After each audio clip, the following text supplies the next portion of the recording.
नमस्कार, very very good evening to all of you. कैसे हैं आप सभी लोग? सभी का वेलकम, सभी का अभिनंदन, सभी को राम राम, सत श्री अकाल, सलाम वालेकुम। दोस्तों, इस समय रात हो रहे हैं और रात को के समय आज टाइम मिला है आपके लिए वीडियो शूट करने के लिए। तो आज हम एक बेहतरीन टॉपिक, एक बेहतरीन सेशन लेकर आए हैं आपके लिए।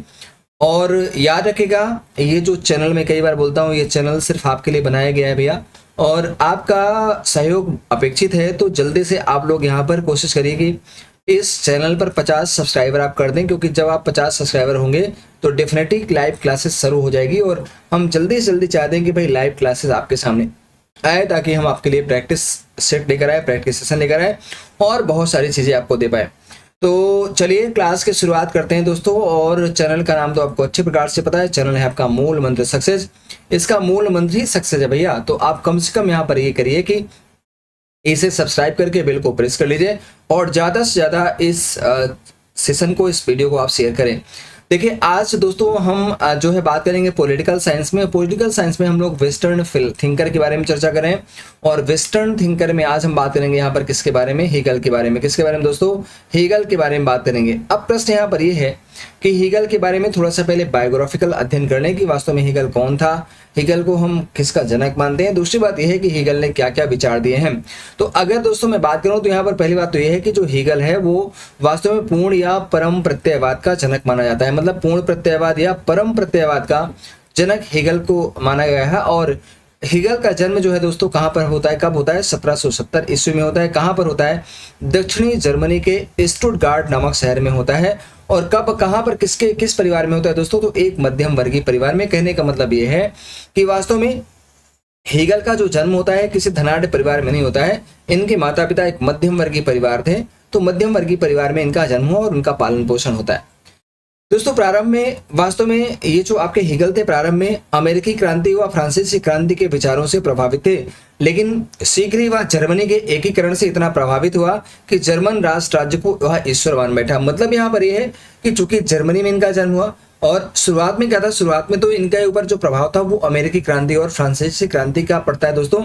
लेकिन आप याद रखिएगा, जब जर्मनी का एकीकरण होता है, ठीक है, जर्मनी का एकीकरण होता है, तो जर्मनी के एकीकरण से इतना ज्यादा प्रभावित होता है कि वास्तव में वह जर्मन राष्ट्र राज्य को क्या मानता है? ईश्वर मान बैठता है। और इसका प्रभाव कहीं ना कहीं, इस का प्रभाव हीगल के विचारों पर आपको आगे देखने को मिलेगा। दोस्तों याद रखिएगा, जो हीगल है, हीगल दार्शनिक रूप से जो है इतना विख्यात हो गया था, क्योंकि बहुत कम समय में उसका विचार जो था ना, बहुत कम समय में इतना ज्यादा ख्याति प्राप्त किया था, इतना ज्यादा वो विख्यात हो गया था कि जो बड़े बड़े नरेश थे, बड़े बड़े राजा थे, उससे परामर्श लेने लगे थे। और ऐसा माना जाता है दोस्तों कि जिस प्रकार से बिस्मार्क राजनीति के वाणी के थे, मतलब या बिस्मार्क को वास्तव में जर्मनी का एकीकरण भी बोलते हैं। और यही कारण है कि हिंदुस्तान में, भारत में लौह पुरुष सरदार वल्लभ भाई पटेल को भारत का बिस्मार्क कहा जाता है, क्योंकि जिस प्रकार से बिस्मार्क ने जर्मनी का एकीकरण किया था दोस्तों, उसी प्रकार से यहाँ पर हम कह सकते हैं कि ये भी आपका जो है ये भारत का एकीकरण किया, तो इसलिए इनकी तुलना बिस्मार्क से होती है। तो जिस प्रकार से बिस्मार्क राजनीति के वाणी थे, वानरूल तथा वानबाल्टे सेना की वाणी थे, उसी प्रकार से हीगल दर्शन की वाणी बन गया था। मतलब ये है कि भाई बिस्मार्क का जिस प्रकार से राजनीति में क्षेत्र है, जिस प्रकार से बिस्मार्क राजनीतिक जो है अस्मिता रखता है, राजनीतिक अस्तित्व रखता है, जिस प्रकार से वानरूल और वानबाल्टे सेना में अपना अस्तित्व रखते हैं, उसी प्रकार से हीगल का अपना अस्तित्व किसमें है? दर्शन के क्षेत्र में है दोस्तों, आप याद रखिएगा। और अगर मैं आपसे आगे बात करूं तो दोस्तों हीगल के बारे में कुछ विचारें आपको और जानना है। जैसे देखिए, सबसे बड़ी बात यहाँ पर यह है कि जो हीगल था दोस्तों, वो वास्तव में बर्निल विश्वविद्यालय था, बर्निल विश्वविद्यालय। और इस बर्निल विश्वविद्यालय में क्या होता है, वो दर्शन शास्त्र का प्राध्यापक बनता है। और मृत्यु पर्यंत तक, अर्थात 1831 तक, जब तक उसका मृत्यु नहीं हो जाता, तब तक वह इस पद पर बना रहेगा। मतलब ये है कि मरते मरते वह जर्मनी विश्वविद्यालय यानी बर्निल विश्वविद्यालय में क्या होता है? दर्शन शास्त्र का प्रोफेसर बना होता है और यही इसी पद पर मरते मृत्यु पर्यंत तक कार्यरत होता है। दोस्तों हीगल जो है वह अद्वैतवादी है। अद्वैतवादी आप जानते हैं कि वास्तव में जो अद्वैतवाद है, अद्वैतवाद अगर हिंदुस्तान की बात करें तो हिंदुस्तान में अद्वैतवाद का जनक किसको मानते हैं? शंकराचार्य को मानते हैं, शंकराचार्य को। अब शंकराचार्य, अद्वैत का मतलब यहाँ पर क्या होता है? अद्वैत का मतलब जानते हैं कि अद्वैत का मतलब होता है कि इस संसार में दो तत्व हैं, आत्मा और परमात्मा, लेकिन वो एक दूसरे से अलग नहीं है, मतलब दो होते हुए भी एक दूसरे से अलग नहीं है। इसको हम क्या बोलते हैं? द्वैतवाद बोलते हैं। तो जो हीगल है दोस्तों वो द्वैतवादी है, वह ब्रह्म के अतिरिक्त अन्य किसी सत्ता को महत्व नहीं देता है। हीगल ने तर्क और ज्ञान को सर्वाधिक महत्व दिया है। ध्यान रखिएगा, हीगल के बारे में बात किया किस प्रकार का दार्शनिक है दोस्तों, तो हीगल वास्तव में वो अद्वैतवादी विचारक है और उसने ब्रह्म के अतिरिक्त अन्य किसी सत्ता को महत्व नहीं दिया। हीगल ने तर्क और ज्ञान को सर्वाधिक महत्व दिया। चूंकि क्यों? चूंकि ब्रह्म को अगर उसने माना है तो वे ब्रह्म को कैसे जानेंगे? तर्क और ज्ञान के माध्यम से। तो इसीलिए उसने तर्क और ज्ञान को बहुत ज्यादा महत्व देता है। अब आगे जरा देखिएगा, हीगल ने दोस्तों जर्मन जाति को बहुत अधिक महत्व दिया। किसको? जर्मन जाति को। हीगल जर्मन जाति को बहुत अधिक महत्व देता है, बहुत अधिक महत्व दिया। और वह नस्लवादी था। क्यों? क्योंकि स्पेशली वो किसी क्षेत्र विशेष या किसी देश के विशेष, मतलब देश के स्पेशलाइज जो है कास्ट का समर्थन करता है, इसलिए उसको हम नस्लवादी कह सकते हैं। और नस्लवादी इसलिए क्योंकि वह जर्मन जाति को ही अधिक महत्व देता है, किसी अन्य को महत्व नहीं देता। और वह कहता है क्या कि एक समय में एक ही नस्ल को ईश्वर का साक्षात्कार हो सकता है, मतलब केवल एक समय में एक ही नस्ल के लोग ईश्वर को जान सकते हैं। और यह अवसर जर्मन जाति को मिला है, अतः जर्मन जाति को अपना विस्तार करना चाहिए और आवश्यकता पड़ने पर युद्ध भी करना चाहिए। मतलब वो कहते हैं कि भाई अपना विस्तार का मतलब जिस प्रकार से, चूंकि बोलता है कि भाई जर्मन जो जाति है वो सर्वश्रेष्ठ है। क्यों? क्योंकि वह ईश्वर को साक्षात्कार करने वाला है और यह अवसर जर्मन जाति को मिला है।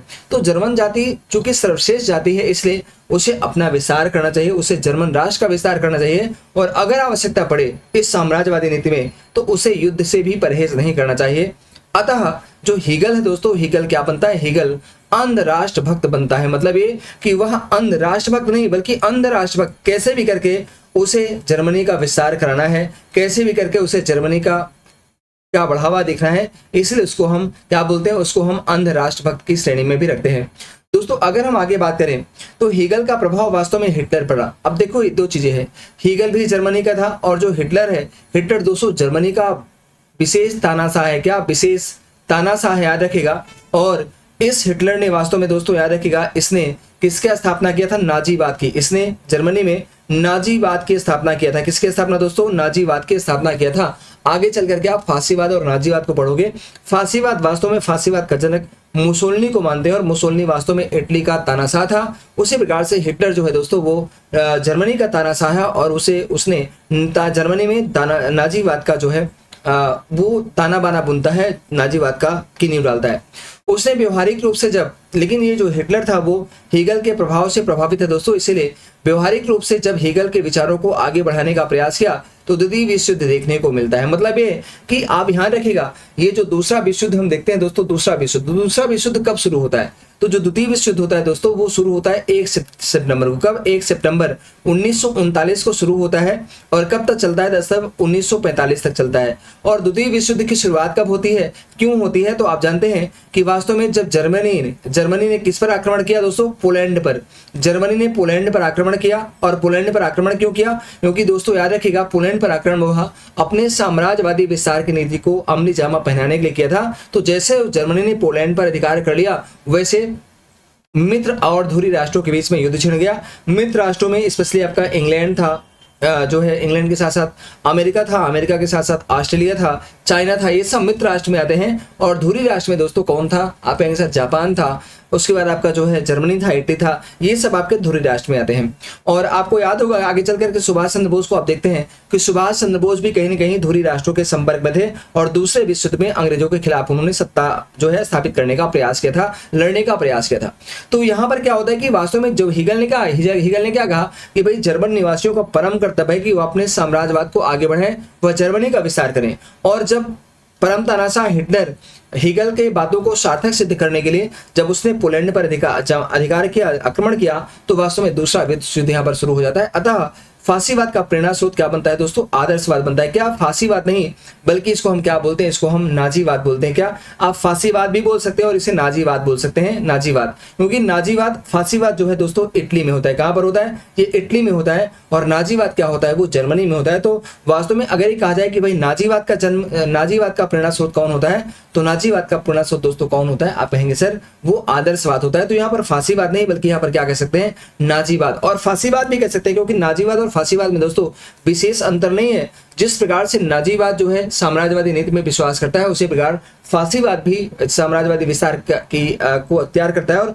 मुसोलिनी भी यही करता है, वो भी राज्य को सर्वश्रेष्ठ मानता है, राज्य को ही, राजा को ही सर्वश्रेष्ठ मानता है, राजा में ही सारी शक्ति निहित करता है। उसी प्रकार से हीगल ने भी क्या माना है, हीगल ने राजा को वास्तव में क्या है, हीगल ने राज्य को ईश्वर का अवतरण माना है। तो कहीं ना कहीं वह राज्य में ईश्वर के अस्तित्व को स्थापित करने का प्रयास करता है, कहीं ना कहीं वह राज्य या राजा में ईश्वर के अस्तित्व को स्थापित करने का प्रयास करता है, कहीं ना कहीं राज्य या राजा को सर्वश्रेष्ठ सिद्ध करता है। इसी प्रकार से फांसीवाद और नाजीवाद भी क्या होता है दोस्तों, राज्य को सर्वश्रेष्ठ मानते हैं। तो फांसीवाद या नाजीवाद दोनों का प्रेरणा स्रोत कौन होता है, आदर्शवाद होता है।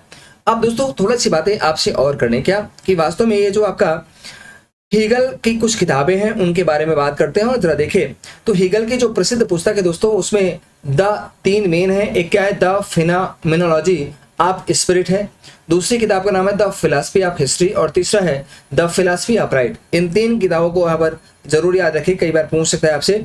और आगे अगर बात करें तो वास्तव में जो हीगल ने अपना राजनीतिक विचार प्रस्तुत किया दोस्तों, वो किसमें दिया है, द फिनोमेनोलॉजी ऑफ स्पिरिट। इसमें हीगल के राजनीतिक विचार मिलते हैं, इसको भी आप ध्यान रखिएगा। अब दोस्तों हीगल ने द्वंद्वात्मक प्रत्ययवाद शब्द का प्रयोग किसमें किया, इसको जरा हम लोग देखेंगे। तो द्वंद्वात्मक प्रत्ययवाद क्या होता है, इसके बारे में हीगल का क्या विचार है। तो दोस्तों याद रखिएगा, हीगल ने द्वंद्वात्मक प्रत्ययवाद का विचार वास्तव में प्लेटो से लिया था। और हीगल द्वंद्वात्मक पद्धति व ऐतिहासिक पद्धति, किसका, ऐतिहासिक पद्धति में विश्वास करता है। उसका दृष्टिकोण दोस्तों क्या था, विकासवादी था। वो कैसे भी करके विकास चाहता था, क्योंकि ये जो आपका द्वंद्वात्मक होता है दोस्तों, द्वंद्वात्मक में वाद विवाद और संवाद होता है, और वाद विवाद और संवाद के परिणाम स्वरूप क्या होता है, एक नई जो है नई विचारधारा का जन्म होता है, जो विकासवादी दृष्टिकोण को पुष्ट करता है। तो कहीं ना कहीं हीगल जो है विकासवादी दृष्टिकोण को पुष्ट करता है। और आगे देखें दोस्तों अगर यहाँ पर, तो कुछ बातें यहाँ पर दिया है कि हीगल का मानना है, हीगल क्या बोलता है, हीगल कहता है कि संसार वास्तव में विकासशील है, इसका लगातार विकास हो रहा है। मतलब ये जो हीगल, ये जो संसार है ना, विश्व है, वो वास्तव में मतलब स्थिर नहीं है, वो वास्तव में विकसित है, विकासशील है, और इसका लगातार विकास हो रहा है। उसने कहा मानव सभ्यता में, क्या बोला, मानव सभ्यता का विकास कभी कभी सीधी रेखा में नहीं होता है। बोला कभी भी जो मानव सभ्यता है दोस्तों, मानव सभ्यता का विकास कभी भी सीधी रेखा में नहीं होता, बल्कि हमेशा टेढ़ी मेढ़ी रेखा में होता है। क्या, हमेशा टेढ़ी मेढ़ी रेखा में होता है। जिस प्रकार से एक पोत या समुद्र में एक किनारे से दूसरे किनारे पहुंचने के लिए अनेक थपेड़े खाते हुए अपने लक्ष्य को प्राप्त करती है, उसी प्रकार से इस संसार का भी विकास होता है। कहने का मतलब यहाँ पर यह है दोस्तों कि जब संसार चलायमान है, तो संसार को अपने विकास के रास्ते को पूरा प्राप्त करने के लिए अनेक संघर्षों का सामना करना पड़ता है, अनेक जो है परेशानियों का सामना करना पड़ता है, और उन संघर्षों से पार पा करके उनका विकास होता है। तो कहता है कि जिस प्रकार से नाव होती है, जिस प्रकार से समुद्र के किनारे नाव जो होती है, वो समुद्र के किनारे पहुंचने के लिए अनेक थपेड़े खाते हुए अपने लक्ष्य को प्राप्त करती है, उसी प्रकार से इस संसार का भी विकास होता है, वह भी अनेक थपेड़े खाता है, अनेक संघर्ष करता है, और उसका पूर्ण विकास तब होगा जब वह ब्रह्म में समाहित होगा। अब देखिए सबसे बड़ी बात क्या बोलता है कि भाई राज्य का विकास, पूर्ण विकास, राज्य का विकास तो हो जाएगा, लेकिन राज्य का पूर्ण विकास कब होगा, जब वह अपने आप को ब्रह्म में समाहित कर लेगा। मतलब जब राज्य में राज्य मिल जाएगा, जब ब्रह्म में राज्य मिल जाएगा, जब ब्रह्म में राजा समाहित हो जाएगा, तो क्या हो जाएगा, तब उस राज्य या राजा का पूर्ण विकास हो जाएगा। तो पूर्ण विकास मानता है कब, ईश्वर में समाहित होने के बाद। दोस्तों आगे बढ़ते हैं हम लोग, देखिए हीगल क्या बोलता है। हीगल कहता है, पहली बात तो हीगल अद्वैतवादी है, जिससे मैंने कहा था। इसके अनुसार ब्रह्म और उसके विचार के अतिरिक्त कुछ भी सत्य नहीं है। क्वेश्चन पूछ लेगा कि ब्रह्म और उसके विचार के अतिरिक्त कुछ भी सत्य नहीं है, यह कथन किसका है। तो दोस्तों यह कथन किसका है, हीगल का है, याद रखिएगा। और अगर देखें दोस्तों तो हीगल आगे कहता है, क्या कहता है कि परम सत्य को जानने के लिए परम ज्ञान की आवश्यकता है। मतलब अगर आप परम सत्य को जानना चाहते हैं, अगर आप ईश्वर को जानना चाहते हैं, तो आपको परम ज्ञान की आवश्यकता होगी। और यहाँ पर हीगल कहता है कि सत्य ही सत्ता है और सत्ता ही सत्य है। मतलब सत्य ही सत्ता है, अगर आप सत्य को समझते हो तो सत्य ही आपका सत्ता है, और जो सत्ता है वही क्या है, वही आपका सत्य है। दूसरे शब्दों में जो सत्य है वह बोधगम्य है, और जो बोधगम्य है वही क्या है, वही सत्य है। ऐसा कौन कहता है दोस्तों, ऐसा हीगल मानता है। तो हीगल के इन विचारों को भी थोड़ा सा ध्यान में रखिएगा। अब थोड़ा आगे बात करें तो दोस्तों द्वंद्वात्मक पद्धति का मतलब क्या होता है। द्वंद्वात्मक पद्धति का अर्थ है तर्क वितर्क के माध्यम से सत्य का अनुसंधान करना। मतलब ऐसे नहीं कि कोई कुछ बोल दिया, आपने उसको उसी प्रकार से एक्सेप्ट कर लिया, नहीं। कोई अगर बोलता है तो आप पहले तर्क करिए, क्योंकि तर्क वितर्क करने से क्या होता है दोस्तों, तर्क वितर्क करने से हमेशा सत्य का पता चलता है, हमेशा सत्य का अन्वेषण होता है। और इसके अंतर्गत द्वंदात्मक पद्धति के अंतर्गत हमेशा वाद, प्रतिवाद और संवाद आता है। क्यों? क्योंकि वाद के बाद प्रतिवाद होता है। जब आप कोई विचारधारा रखेंगे तो उसका खंडन किया जाएगा। कोई भी मान लीजिए कोई आपने विचारधारा प्रस्तुत किया तो उस विचारधारा क्या हो जाएगा, उस विचारधारा का खंडन होगा और उसके प्रतिवाद में कोई दूसरी विचारधारा आएगी। और अंत में क्या होगा, इस तर्क वितर्क के माध्यम से फिर एक नया क्या आएगा, संवाद आएगा। और संवाद का मतलब होता है एक नई विचारधारा का जन्म होगा। ठीक है, तो अब देखिएगा यहाँ पर ये वास्तव में वाद क्या होता है। वाद को यहाँ पर बताने का प्रयास किया गया है कि वाद जो है दोस्तों वह प्रारंभिक वस्तु है जो पूर्णतः सत्य नहीं है, उसकी प्रतिक्रिया प्रतिवाद है और क्रिया प्रतिक्रिया से जो पूर्ण सत्य निकल कर आता है वही संवाद है और यही स्वामी है और यही क्या होता है दोस्तों, स्थिर है। तो कहने का मतलब जो संवाद है वही स्वामी है, वही स्थिर है। और हम कह सकते हैं कि संवाद हमेशा अस्थायी होता है, संवाद कभी मतलब ट्रांसफरेबल नहीं होता है, वो हमेशा अस्थायी या स्थिर होता है। अब दोस्तों कुछ और बात कि वास्तव में जैसे उदाहरण के रूप में आप देखें, जैसे वाद है, हम मान सकते हैं कि जैसे वाद की क्या है, परिवार। पहले परिवार का जन्म होता है, परिवार को सबसे हम मान लें वाद। वाद का मतलब विचारधारा, क्योंकि विचारधारा पहला स्टेप होता है। तो पहला स्टेप आपका परिवार है। दूसरा स्टेप आपका प्रतिवाद होता है। जैसे परिवार के मिलने से क्या बनता है, समाज मिलता है, उसी प्रकार से वाद से प्रतिवाद का जन्म होता है। और जिस प्रकार से प्रतिवाद से संवाद का जन्म होता है उसी प्रकार से समाज से राज्य बनता है। तो कहने का मतलब जिस प्रकार से परिवार, समाज और राज्य में संबंध होता है उसी प्रकार से वाद, प्रतिवाद और संवाद के बीच में क्या है, अंतर संबंध सो पाया जाता है। इस बात को आप हमेशा ध्यान रखिएगा। अब अगर मैं कुछ और बातों पर जिक्र करूं आपसे, तो जरा देखिए हीगल ने राज्य पर क्या विचार दिया है और ये बड़ा इंपॉर्टेंट विचार है हीगल का। देखिए राज के बारे में हीगल का क्या मानना है। दोस्तों हीगल राष्ट्र राज्यों का कट्टर समर्थक था। हमने कहा कि भाई वो राष्ट्र राज्य का कट्टर समर्थक है। उसने तो जर्मन राष्ट्र राज्य को सीधे ईश्वर मान बैठा। मैंने कहा था कि भाई वह जर्मन राष्ट्र राज्य की तुलना ईश्वर से करता है, वह उसे ईश्वर की तुलना देता है। और अगर मैं दोस्तों आगे बात करूं तो हीगल कहता है कि दार्शनिक रूप से जो महत्व ईश्वर का होता है, भौतिक रूप से या फिर राजनीतिक रूप से वही महत्व किसका होता है, राज्य का होता है। कहने का मतलब राज्य कुछ कम नहीं है, राज्य का अस्तित्व कम नहीं है, राज्य का जो स्वरूप होता है वो कम नहीं होता है। जिस प्रकार से दार्शनिक रूप से जो महत्व ईश्वर का होता है, भगवान का होता है, खुदा का होता है, अल्लाह का होता है, उसी प्रकार से भौतिक या राजनीतिक रूप से दोस्तों वही महत्व आपका राज्य का होता है। हीगल कहता है कि राज पृथ्वी पर ईश्वर का अवतरण है। और आप जानते हैं ये मोस्ट इंपॉर्टेंट क्वेश्चन है दोस्तों, कई बार ये स्टेटमेंट पूछा है कि वास्तव में राज पृथ्वी पर ईश्वर का अवतरण है, ये कथन किसका है। तो आप बोलेंगे भाई ये आपका हीगल का स्टेटमेंट है।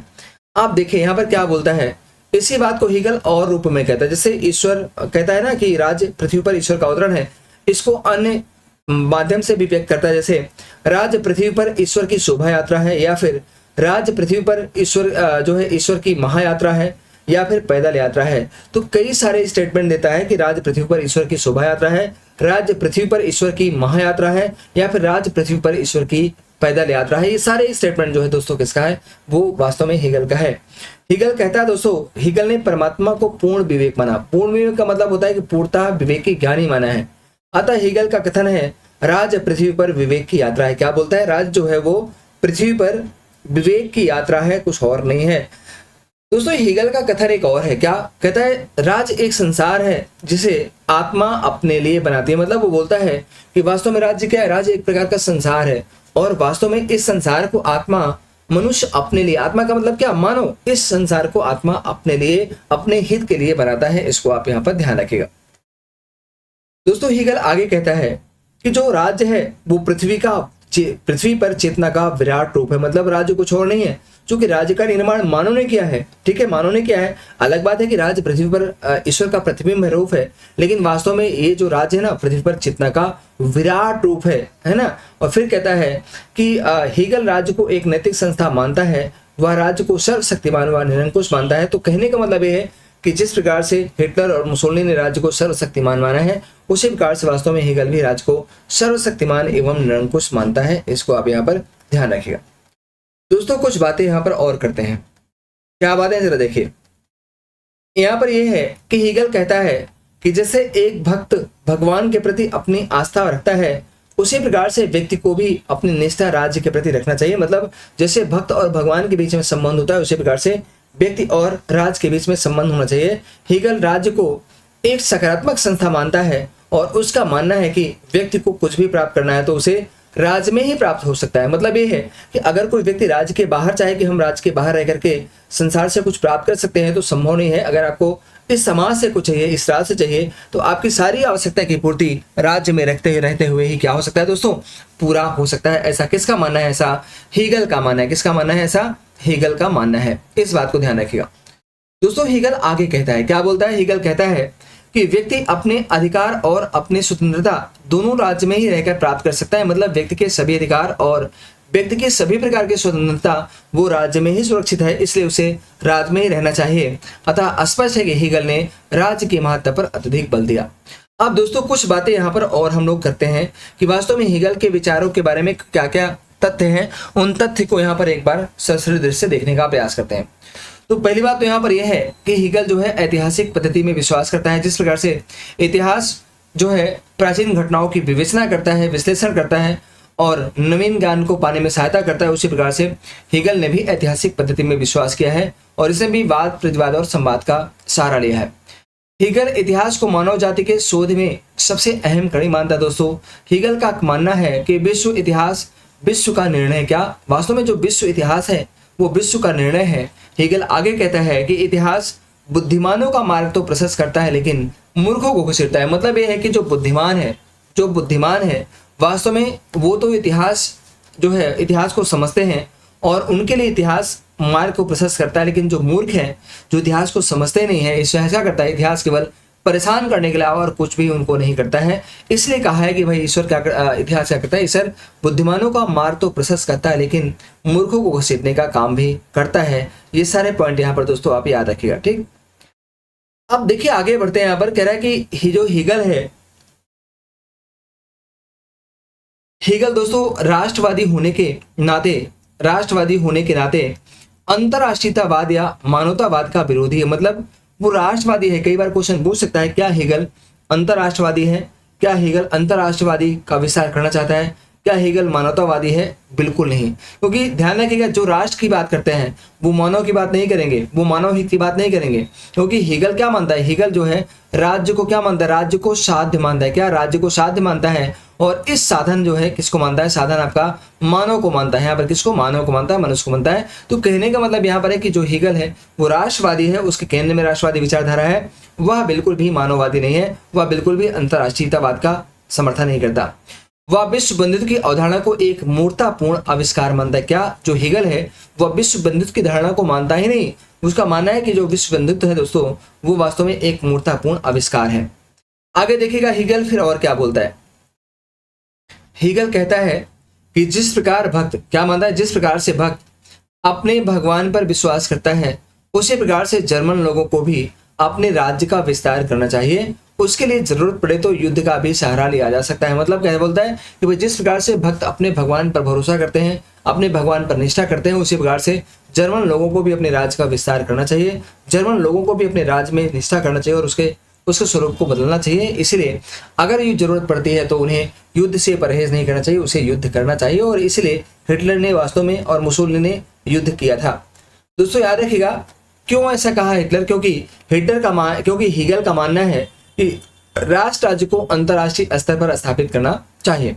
हीगल दोस्तों कांड की भांति दंड के प्रश्न को भी नैतिक तरीके से देखता है और यह मानता है कि अपराधी को नैतिकता के आधार पर दंड मिलना चाहिए। ठीक है, इसे आप ध्यान रखिएगा। आगे देखिए यहाँ पर क्या बोलता है। हीगल जो है दोस्तों वह हीगल राजतंत्र को सर्वश्रेष्ठ शासन के रूप में देखता है। हीगल निजी संपत्ति को व्यक्तित्व के विकास का हिस्सा मानता है। मतलब हीगल जो है वो संपत्ति का समर्थन करता है, क्योंकि हीगल का कहना है कि भाई संपत्ति के बिना व्यक्तित्व का विकास संभव नहीं हो सकता है। इसलिए हीगल ने निजी संपत्ति को का समर्थन किया है और उसे व्यक्तित्व के विकास के लिए आवश्यक मानता है। हीगल का मानना है कि यह राज्य की देन नहीं है, मतलब संपत्ति राज्य की देन नहीं है, इसलिए राज्य को इस पर प्रतिबंध नहीं लगाना चाहिए। मतलब राज्य को संपत्ति पर प्रतिबंध लगाने की आवश्यकता नहीं है। ये सारे पॉइंट हम यहाँ देख लीजिए। आगे अगर देखें दोस्तों तो वास्तव में जो हीगल भी जो है दोस्तों शंकराचार्य की तरह अद्वैतवाद का समर्थक है। वह ब्रह्म और उसके विचार के अतिरिक्त कुछ भी सत्य नहीं मानता। उसके बारे में कहा गया है कि हीगल का ब्रह्म बहुत इंपॉर्टेंट है। ये सवाल ये पूछता है क्या कि हीगल का ब्रह्म एक ऐसे शेर की गुफा के समान है जिसमें जाते हुए तो सब दिखाई देते हैं लेकिन वापस आते हुए कोई भी दिखाई नहीं देता। तो दोस्तों ये कथन किसका है? आप कहेंगे भाई ये कथन किसी का है, किसी विचारक ने हीगल के बारे में ऐसा कहा है।